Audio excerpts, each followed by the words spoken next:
Benvinguts a un nou episodi d'Agropodcast. Avui tenim amb nosaltres a Jordi Besora. Gràcies per ser aquí. El Jordi, com molts dels que van apareixent durant aquesta temporada, vas començar amb una trajectòria i ja has acabat amb una altra totalment diferent. Ara estàs en el món de la comunicació i la gestió de la qualitat. 3, 2...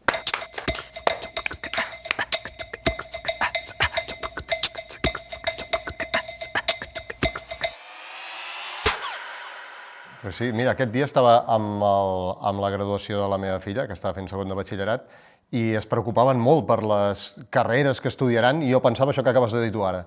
Ostres, jo, molta gent de la que conec, no s'ha acabat dedicant a allò que ha estudiat. Sí. O sigui que coincideix amb això que deies ara. Perquè tu vas començar a farmàcia.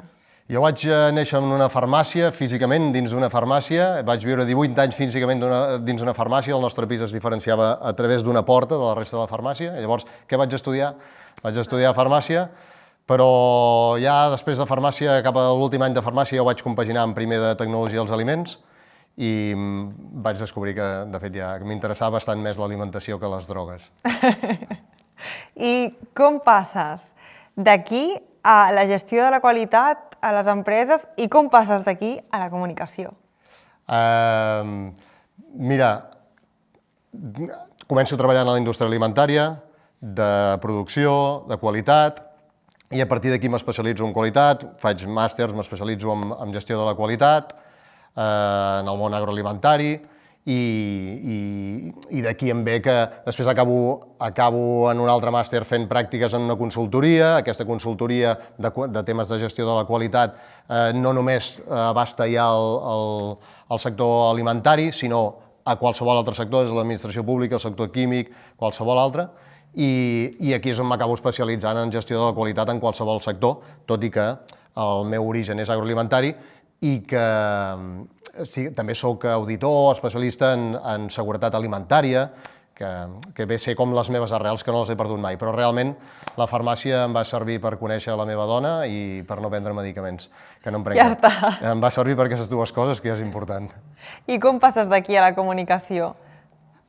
Cap al 2008 porto 6-7 anys a la consultoria a Barcelona, on aprenc l'ofici, i decidim, amb la meva dona, tenim dos nens, un nen i una nena, a Barcelona, i al cap d'un o 2 anys decidim venir cap a Mollerussa, ella és de Mollerussa, i ens facilita la vida, a Barcelona no hi teníem ningú, i el fet de venir cap a Mollerussa em fa plantejar de muntar la meva pròpia consultoria, i llavors és quan me n'adono que necessito unes altres habilitats que fins a llavors ni m'havien passat pel cap, no? Les habilitats d'intercomunicació, de parlar en públic, de vendre'm, perquè el meu jefe a Barcelona em passava els projectes i els executava bé, generalment, o amb èxit, però quan vinc cap aquí me n'adono que necessito adquirir altres habilitats per vendre el meu propi producte, no? Per ser com el meu propi agent comercial. I d'aquí ve la part aquesta, digues. No tens la sensació de que aquestes habilitats no te les ensenyen al col·le? Bueno, és que això és que hi ha tantes coses que no ensenyen a l'escola. No ensenyen a llegir els contractes, no ensenyen a firmar hipoteques, no ensenyen a què és com es dona d'alta un compte bancari, a com has de gestionar els teus diners, si interessa tenir un compte bancari, si interessa tenir més d'un, no ensenyen a parlar en públic, no ensenyen a gestionar les frustracions, no ensenyen què passa quan fracasses.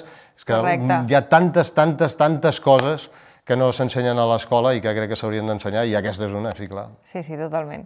Llavors tu aprens les habilitats de comunicar i com transformes aquesta habilitat adquirida en un negoci? Bueno, les habilitats així més interpersonals les acabo utilitzant per la part de consultoria, no?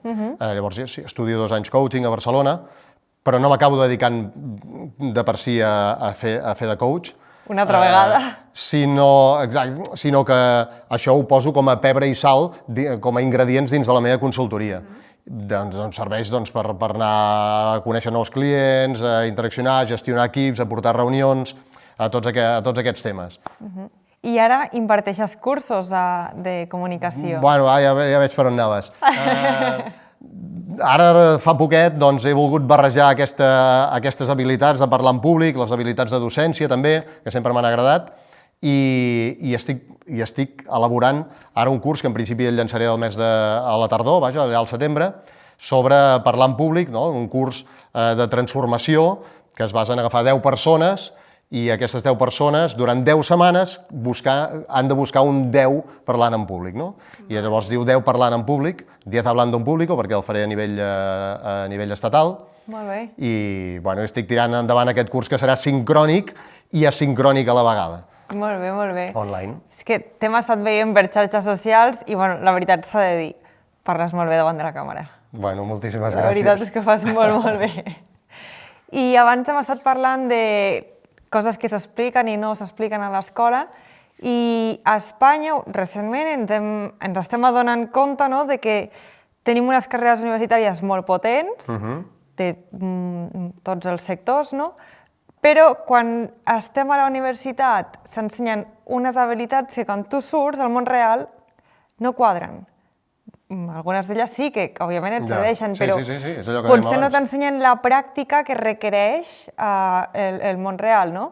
Com creus que això es podria solucionar?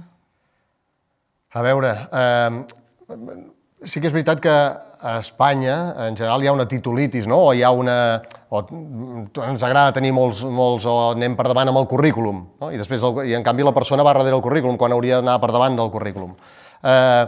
Jo crec que això també té el seu punt de vista positiu, perquè al final, si no tens exàmens, no estudies. O almenys jo soc d'una manera que si no tingués una fita o no tingués una prova, un examen, no sé quanta gent estudiaria si no hi hagués exàmens a les universitats. O sigui que sí que serveix que hi hagi títols. Però clarament fa falta, ja des de la base, que es formi els estudiants, des de primer grau fins a la universitat, en presentar els seus projectes, de què serveix un enginyer que no sap presentar els seus projectes, de què serveix un metge que no sap dur o no sap liderar la seva sessió clínica amb la resta de professionals assistencials, de què serveix portar una empresa si no ets capaç de fer trempar o de fer vibrar els teus treballadors o d'entendre'ls o de saber-los escoltar. Hi ha tantes coses o de què serveix que siguis molt bon professional si no ets una persona molt endreçada, si no tens els arxius ben endreçats, si no penses en la persona que vindrà, que et substituiran a tu i per tant li mires de deixar un món millor o uns arxius millors o una feina millor o un lloc de treball millor. Bé, totes aquestes coses crec que sí que s'haurien d'ensenyar, però bueno, de moment no es fa o no es fa tant. Potser sí que últimament hi ha més assignatures basades en competències o en treballs, però és veritat que no és el gruix, no? O sigui, al final t'acaben posant una nota pels coneixements que tens, no per com els saps expressar o no per com els saps defensar, no? Com a molt al final, al treball final, durant 10 minutets de màster o de grau, has de presentar el teu treball, no? I allò sembla com la gran barrera, quan allò hauria de ser el més senzill, perquè el complicat és fer el treball, no presentar-lo, però bueno. I relacionat amb això que has dit de que has de deixar un món millor, un espai millor pel que vindrà, com és aquesta frase que em vas dir fa uns dies? Has de treballar, o el decàleg del bon treballador és treballar pel que ve després? Coincideix que amb tu ens coneixem d'aquí la FEMAC, jo col·laboro amb la FEMAC, que sou una empresa molt ben parida, en el millor sentit de la paraula, és veritat, hi ha bones empreses, però n'hi ha poques de ben parides, la FEMAC és una de les ben parides, i allà et comentava aquesta com la paradoxa del bon treballador, que és que el bon treballador treballa per la persona que el substituirà. Fa centenars d'anys la gent treballava en feines que no veia acabades. És a dir, hi ha una frase típica que deia el fet de que no veguis la catedral acabada no t'eximeix de continuar-hi treballant. Doncs el bon treballador treballa per la persona que el substituirà, encara que evidentment no sap qui és la persona que el substituirà. Correcte. I per tant li deixa les coses més endreçades, més simples mentalment, separant lo important de lo que no ho és, l'escriptori físic i l'escriptori virtual més endreçats. I la paradoxa és que si treballes per la persona que et substituirà, no et voldran substituir mai, perquè el teu jefe dirà, home, no, aquest que no marxi, aquest que ens ho deixa endreçat, aquest que explica les coses, aquest que procedimenta allò que fa, que difon el seu coneixement, aquest que no marxi mai. Llavors la paradoxa del bon treballador és que has de pensar en ser prescindible i acabaràs sent imprescindible. Té controvèrsia, però té sentit, té sentit.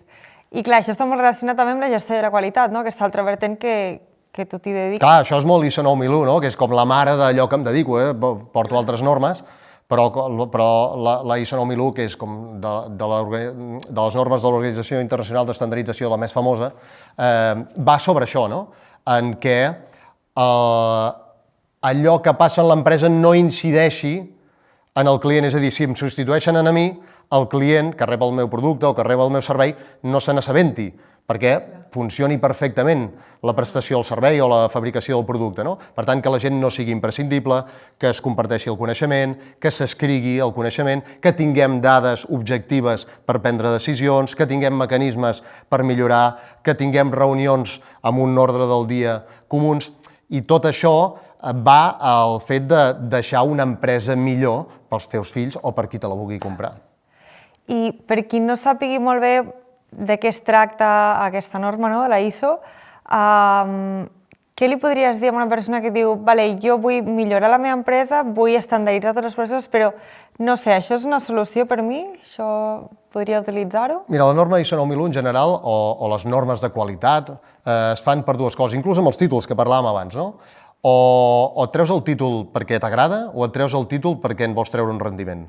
Sí? El xulo és les dues coses, però de vegades hi ha gent que només vol treure un rendiment. A mi m'agrada als clients, i només accepto clients, que vulguin aquests títols o aquestes normes per millorar internament. No? Clar. I després que el de dins es vegi a fora.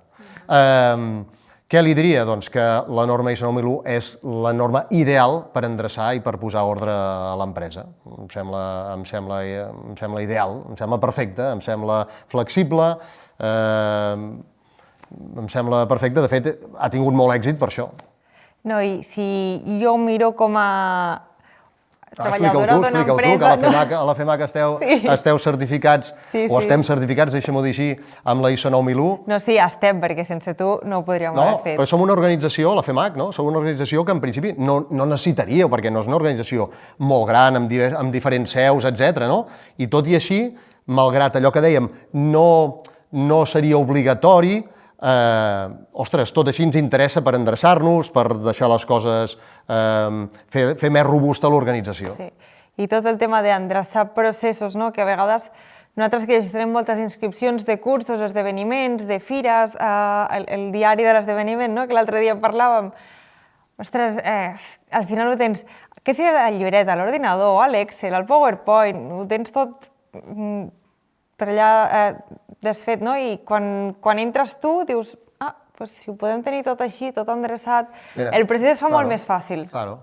Imagina't, m'agrada l'exemple d'aplicar la ISO amb alguna que no és una empresa, i crec que així s'entén. Per exemple, si l'apliquessis a una família, doncs la llista de la compra, la llista dels materials a comprar al supermercat, això és ISO 9001. Un bon arxiu dels rebuts bancaris, un bon arxiu dels contractes telefònics, d'energia, etc. que tens tot això ben endreçat, unes bones pautes del manteniment del cotxe i del manteniment dels aparells, un bon anàlisi dels gastos i dels ingressos, això és ISO 9001, i igual que ho pots aplicar en una família, ho pots aplicar en una empresa molt millor, clar. Vinga, va, i ara que has obert el calaix, apliques la base de la ISO a la família?